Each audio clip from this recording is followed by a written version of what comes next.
Hello. We're wondering whether it will be a happy ending for England Yeti in the Himalayas as they face India in the fifth and final test at Dharamshala. It's Ask George. Amazing. I've genuinely lost for words. Do it again. Could it be a happy ending Yeti? For England Yeti. Wow. Nice. That's good. Yeah, thanks. Right. Should we get cracking? You just made a very good pun, didn't you, on our chat channel? I think we could say I said I was talking to Dermot Reeve, who looks after dogs a lot these days. He's got a lot of dogs, and you said, well, he sure did used to win a lot, didn't you? Yeah. Go on, tell people. Oh no, well that was it. I mean, I was desperately racking my brains for cricketers that have dogs in their names. I mean, there's footballers, isn't there, like Ross Barkley and stuff, but Very good. I couldn't immediately think of any cricketers. I went down. Anyway, let's move on.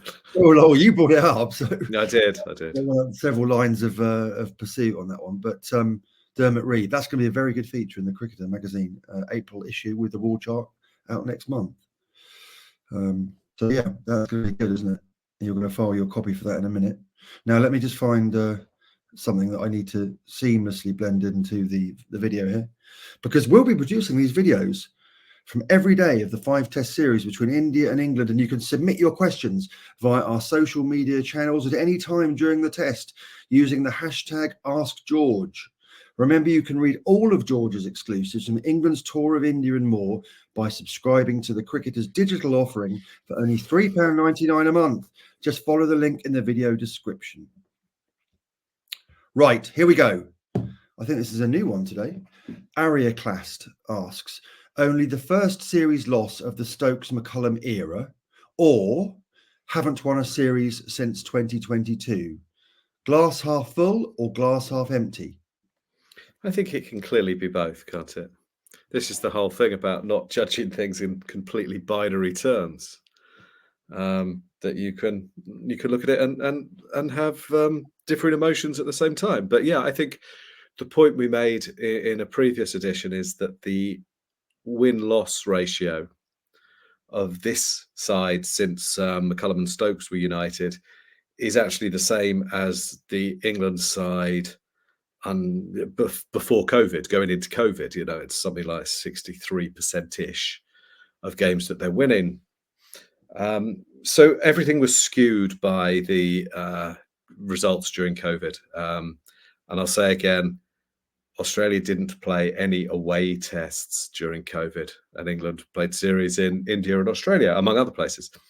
And those are obviously tough series at any time. And, obviously history tells us they generally lose those series. But for the current England management to be using that as a bar, I don't know, feels slightly disingenuous. So what do these results show us? I mean, it's probably a return to the norm, really. And that you don't expect England to win in India very often, do you? You don't really ever expect them to win. And I think we can look at it and think that there's been some improvement and that they've been more competitive, but they are 3-1 down and they have lost one of those tests by a record margin. So you can think you can have more than one emotion at the same time, can't you? I suppose what you'd say, the win rate's the same, but I suppose they have entertained in that time more than perhaps they have. And I would just say, though, that they weren't completely without entertainment before. I mean, that summer when they beat India 4-1 was very entertaining. Both sides are very entertaining. The 2019 Ashes 2-2, the same as the Ashes of 23, very entertaining. Winning 3-0 in Sri Lanka, very entertaining. Winning in South Africa, very entertaining. The idea that there wasn't any entertainment before is nonsense as well. But yeah, I don't want to take anything away. They are a fun side to watch, but winning's quite fun too. I think the frustration is there were opportunities, only momentarily, really. But there were opportunities, and I don't remember there being very many opportunities in 2021. Obviously, England won the first test, but after that, it was, pretty much one-way traffic.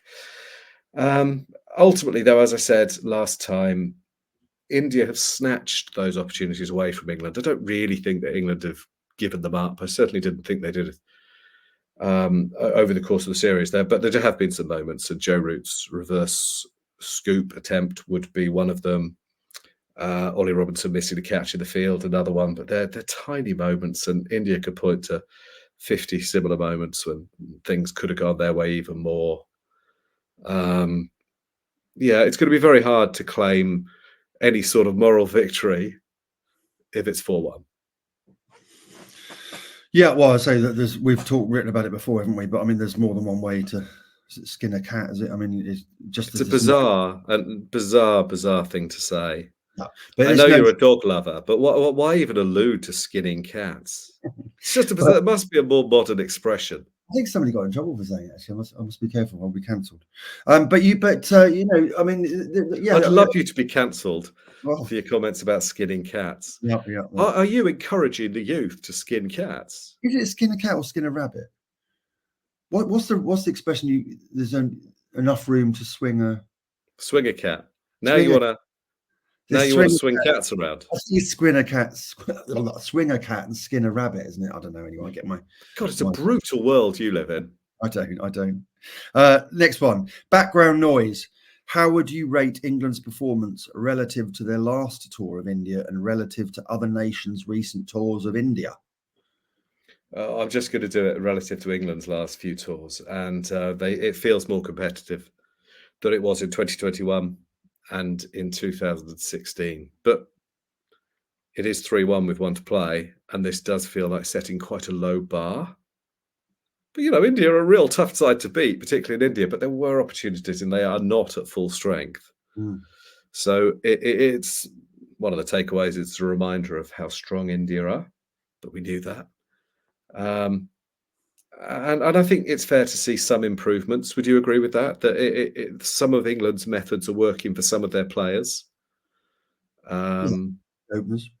But ultimately, it was interesting to hear Brendan McCullum's thoughts after the test, because it seemed to me that he was going down the route that I've heard every other England coach go down after one of these tours or to Australia, and they basically start promoting the county system.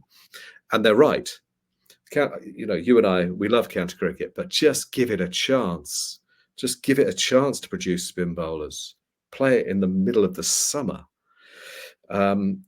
And I think there was a thought for a few months that England could appoint charismatic coach and captain and somehow avoid the structural change that I still think needs to be made in English cricket. And they did it for a while. You know, the results improved. They played exciting cricket. There was a sense of freedom engendered partly by that new management and partly just by the fact they weren't in lockdown anymore. Anyhow, the combination of those things created this bounce. But as I say, I think it feels like they're reverting to the norm a bit now. And McCullum was saying, you know, it would be nice for the spinners to get more opportunity in county cricket. That's always going to come back. That's always, going to be the issue.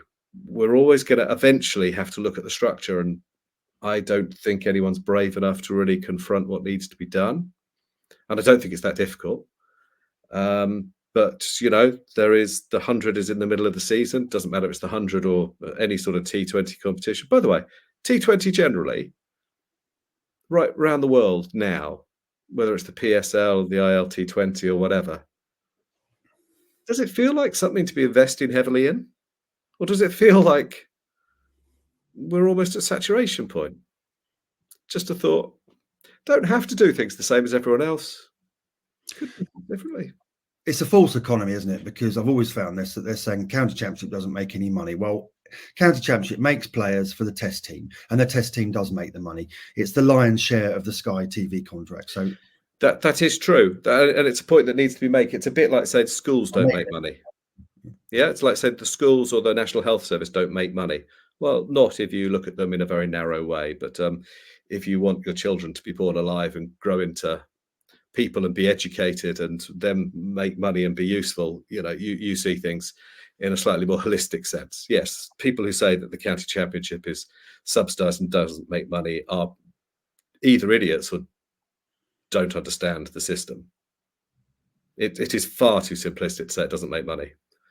Try having a test team without it. Wrong. It's wrong. Well, I think it's wrong, yeah. But it's simplistic because it's absolutely true that if you try to sell the rights for the county championship and the counties relied on gate money, they would struggle. But I think the England team would also struggle without the counties. So it's a symbiotic relationship. That's painfully obvious to anyone who doesn't have an agenda. Well, people have written this, so I'm not going to bring up people's names, but they've written it in books and things, and they're not idiots, so I don't get it. I just don't get it anyway. Well, as I said, it's about agendas rather than anyway. Well, agendas to have 10 franchise teams rather than 18 counties. Why? Why do they want to destroy the clubs that made them as cricketers? Anyway. Well, I think, to be fair, some people think that if there were fewer teams, the amount of talent would be concentrated. And I think that's wrong, because for the simple reason that the amount of talent in society is not finite. This is a really key point. The same things like the amount of money in society is not finite. The more opportunity you give to people to develop their talent, the more talent you will find. And we're seeing it very obviously in women's cricket at the moment, but you would see it in men's cricket too. The more the game makes an effort to reach into schools and encourage more people to play and fall in love with the game, the more super players they'll find. So to shrink the sport, it may help, tomorrow, if you have fewer teams. Long term, you're just shrinking and damaging the sport, in my view. But of course I think that. Of course you think that. You're the editor of The Cricketer, and I don't know what my job title is, actually. Correspondent or whatever? Chief correspondent. Well, that's, yeah. So I guess we come with our own agendas and stuff, but I always feel that it's a fairly logical argument we have. And that there is actually, quite a lot that should be protected and savoured. But having said that, I say again, I do think that there needs to be reform. And I thought that Brendan McCullum's words were very interesting, because he was basically saying, I really need the counties to be playing more spinners. Well, play the county championship at a period of the season where that's relevant. It's not the county's fault. I love the counties. I want them to be given a chance. It's sort of the county's fault because, when they had an opportunity to accept the 100 or not, they very much did. It was very much cricket's "I'm not Spartacus" moment. Well, we've got 2.5 times the population of Australia, haven't we? And just have it in divisions. I mean, football's got Luton Town playing against Liverpool, Manchester United. I mean, just because they haven't got a super duper stadium, it doesn't matter. It doesn't matter, no. Pyramid structure. Anyway, right, next one. Now, he's obviously been reading your article. Maybe he hasn't, but anyway, you've written about this in the past. Richard Dawson says, with Stokes limiting his bowling at the moment, could you see him batting at number 3? Well, I like the idea of Stokes batting at 3. I think he's capable. I think he's a very good player of fast bowling. And actually, it might focus his mind and bring the most out of him. So personally, I'm fine with him batting anywhere in the top 3. But he likes the idea of batting 6 because he thinks he is ideally suited to rebuilding or pushing on with the tail, as is required. And there's some logic to that. And I suspect he's going to bowl in the next match. So, Richard, I agree with the sentiment. Have spoken to Ben about it, but that's his answer. I would have started this series with him at 3 and not played Ollie Pope personally. But that was when, I'd have played Bairstow and Brooke. And then Ollie Pope played a great innings. So what do I know? Well, he hasn't done much apart from that one, but yeah. Okay. Ram Sridhar asks, should England play all 3 seamers and 2 spinners for the final test? Well, I think they will, but I don't know who you mean by all 3. Yeah. I genuinely, I don't know who you mean, but it'll be very interesting. Wood, maybe? Well, there's Atkinson, there's Robinson, there's Wood, there's Anderson. Yeah. Well, they might. And there's Stokes. So I think Stokes will play and bowl. Yeah. And I think Anderson will play, and then it will be very interesting to see who the other one is. I imagine Wood or Robinson. I won't do this for his batting gag again. I'm not sure you've even heard it the first 2 times, but no, I did. I tried not to. Right. Okay. Occidental Touriste asks, given how readily McCullum commented on the disappointing performance of Robinson, why do the management treat the underperforming batsman with kid gloves? And don't forget, you wrote a lovely piece about Olly Robinson, didn't you, on our website? Yeah, I mean, I hope it wasn't too harsh. I mean, most people who seem to think it was too harsh on Twitter, it turned out hadn't read it. So, well, it's the nature of having paywalls, really, and also headlines, which, occasionally people say, oh, it's a clickbaity headline. It's the point of a headline. Well, true. You don't want a headline to read, nothing to read here, nothing to see. Move along with your day. Anyway, look, I feel sympathetic towards Olly Robinson. He didn't have warm-up games, which is noted in the piece. But I'm not sure warm-up games are a thing we're going to see a lot of anymore. And he has had quite a few weeks to get fit, and he wasn't. My worry would be that there's talk of him having a twinge in the back again. So the problem with Olly Robinson is he does walk off the pitch quite often. I don't know how many times he's done it for England. I'd say 4 or 5, maybe more. He got pushed back on in, I want to say, Hobart. And the problem with that is, obviously if someone's injured, they have to come off. It happened to Broad, it happened to Anderson occasionally. It's an awful thing to happen. But if it keeps happening and you keep on putting an extra burden on the other bowlers, it's quite hard to trust that player can get through a game. That's not a criticism of Robinson's character or even his fitness. It's just an acceptance of the fact that if you can't trust him to get through a game as one of a 2-man seam attack, that's an issue. So there's a lot to like at Olly Robinson, but there's been a lot to like in many players over the years who realised too late what it takes, the rigour that it requires to get the most out of their talent. Someone like, I don't know, Ricky Clark, massive fan of Ricky Clark. I wish he had realised when he was 21 what he knew so well at 31. I just think he could have been a magnificent cricketer.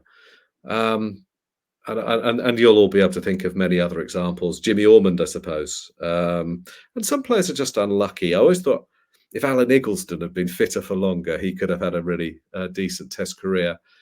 Dean Headley, really unlucky with injury just after he had showed what he could do, I think. But some people don't seem to get it until it's too late. And that makes me a bit sad. And I wonder whether Olly Robinson is one of those. But I don't know. I don't know well enough what makes him tick. But it is intriguing that the English management accepted that he had a poor game, which they've very, very rarely done with players. I mean, Ollie Pope faced 3 balls in that game, and it doesn't feel that he got the same level of criticism.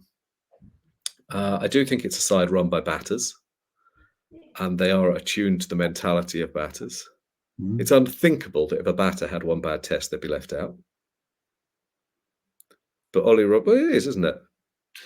Yeah. They've only left out, I think they've only dropped one batter, and well, correct me if I'm wrong, and that'll be Alex Lees. They stuck with Zach Crawley through thin and thinner. And it's been vindicated. So there's a lot to be said for players feeling confident, not looking over their shoulder, being committed to the team rather than having to eke out an individual performance to retain their place. There's a lot to be said for that. We do not want to go back to the revolving door of the 90s in particular. Was it the 1989 Ashes? England picked 29 players. There's no mileage in doing that. But it was interesting, I think, that Olly Robinson was picked out. I noticed that Ali Martin, I think, reported this in The Guardian, that they also got him to take down one of the episodes of his podcast. Okay. I don't know. The frustration with Olly Robinson is there's a lot to like. There's a lot of skill and talent there. And you almost want to shake him and make him realise right at the crossroads now. Right at the crossroads. And he could be so good for he could have 4 or 5 years. But he's 30, and 30-year-old seamers probably have to work harder than ever. I suppose he had 84 deliveries in the test to show something, didn't he? Is that right? Yeah. Well, did he bowl 14 overs or something? Whereas Ollie Pope had 3 balls, but I mean, he was unlucky in the first things. I thought it was a bit unlucky, that LBW, and I didn't. Right. I think if you skip down the wicket and play across the line, you're not really giving yourself a great chance of hitting the ball. 1, your head's moving, and 2, you're trying to play it with a portion Okay, of the bat. it was a dumb shot. It was a dumb shot, but the ball, I thought it didn't look on. I wouldn't have given it if I'd been the umpire. No, I wouldn't have done either. But I've got no issues with it. DRS, That's a stupid shot. great. Yeah. I have no issues with any of the umpiring in this series. No, fair enough. Okay, Jack Rule. Let's forget the schedule for a moment. Isn't the bigger issue the fact that the ECB does not allow counties to produce spinning wickets? Good point, Jack. I don't know that it's bigger than the schedule. But yes, it is an issue that if you have a spinning wicket in county cricket, people do clutch their pearls and react like you have thrown cobras at them. Yeah, I mean, but the wickets that Somerset were penalised for. So I covered those games, the Middlesex Somerset game at the end of the season, in whatever year it was, and it wasn't great. Let's be honest. I thought it was okay. I thought it was within the bounds of what was reasonable. There's no way that if that many wickets had gone to seamers, there would have been the same fuss. As ever, I'm going to say the same thing. Variable bounce, I don't think you want, because I think it brings too much chance into the game. But that wicket at Taunton was absolutely not as extreme as some of the wickets we've seen, say, in Gaul, Ahmedabad, in recent years. It might have been a little bit like Hyderabad at the start of this series, maybe not at the start, but yeah, I think there needs to be a mentality change. I really do, and it's happened a few times in county cricket that if sides produce wickets that favour spinners, people get very nervous and they get penalised. So Somerset are on a final warning. I can't remember what it was, but they're basically on notice that if they do it again, they'll be in a lot of trouble. And so they've gone the other way with it. And I'm not having to go at him, but they had an attack that one season was led by Josh Davey. And it meant that not just could the spinners not really get involved in the game in the way they could, but also Jamie Overton, who is potentially an England cricketer, didn't really have a role, because you didn't need fast bowlers who could potentially go for 5 and over. If you got Josh Davey bowling 70-mile-an-hour nippers, very well, not having to go at Josh Davey, but you get back to the Darren Stevens debate. And you're not going to find those conditions anywhere else in the world, and probably not even in England in international cricket. So again, I love the counties, but let's be aware that their role is not just to win games and produce cricketers, but to produce cricketers for England. They've got multi-roles, and I do think there needs to be a mentality change about conditions for spinners in England, and we've been hysterical in our reaction to such wickets. Ludicrous. Right, last question. And you said about bringing chance into the game, didn't you, just now? Mm-hmm. So I'm going to take a chance with this question from Lord Lupin. What's wrong with ABBA? Nothing. I shouldn't have said that. Well, it's great. It just doesn't do it for me. But I don't like coconut. I'm not anti it. I just, it was a stupid thing of me to say. So I'm sorry I said that. They don't do it for me, but lots of things don't. And that's fine that we're all different and have different tastes, isn't it? Yep. Take a chance on me. Take a chance. Right, there we go. Lovely stuff. Good to see you, George. That's a little bonus. Start with a Waterloo granddad joke and end with you singing. I like ABBA. I wouldn't go into that. I mean, I personally wouldn't have gone to that thing in Stratford or whatever, but because I think if you're going to go to a concert, they should really turn up, shouldn't they? But apparently it's very enjoyable. So a little plug there for the ABBA experience in Stratford, London. I can't remember how that even came up, but it's a ridiculous thing to bring up the stuff that you don't like, because I think the point was that I just don't get it. They make lovely pop songs with great melody. Yeah, look, it just leaves me cold. I've got nothing against it. I don't get it. I don't get lots of things. Look, I'm nothing against. We could get married, but I don't want to. Yeah. You keep mentioning that. I mean, it's obviously in your head, isn't it? I think anybody who doesn't like ABBA has got a heart of stone, to be honest. But there we go. Enjoy the last test, everyone. Speak soon. Thanks for the questions.